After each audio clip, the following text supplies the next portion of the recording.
In a small, quiet town stood an old clock tower that hadn't ticked in years.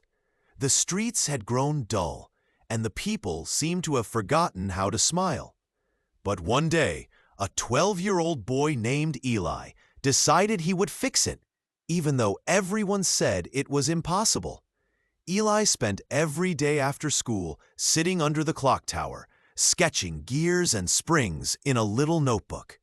"Why bother?" the townspeople laughed. "It hasn't worked for 20 years." But Eli believed, not in the clock, but in what it stood for.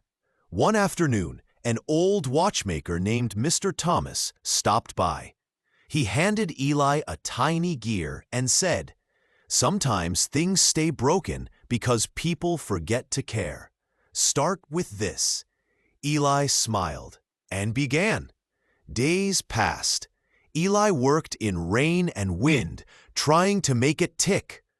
One night, lightning struck the tower, shattering his tools and soaking his notes. Eli cried. For the first time, he thought about giving up, but he remembered the old man's words. Start with. The next morning, the sun broke through the clouds. Eli climbed the tower one last time, placed the final gear inside, and whispered, "Please, just tick once." And it did. The first chime echoed through the town, and everyone stopped to listen. The people came out of their homes, smiling, hugging, cheering. Shops reopened. Kids played again.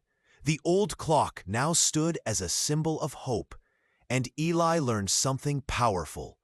You can't control time, but you can fill it with love. Years later, the clock still ticked, and Eli became a great inventor. On its base, a message read, "Time is not what you watch, it's what you make." Life gives you seconds. What you do with them makes your story eternal. Be grateful. Be kind. Keep going. If you enjoyed this story, please like, comment, share, and subscribe for more.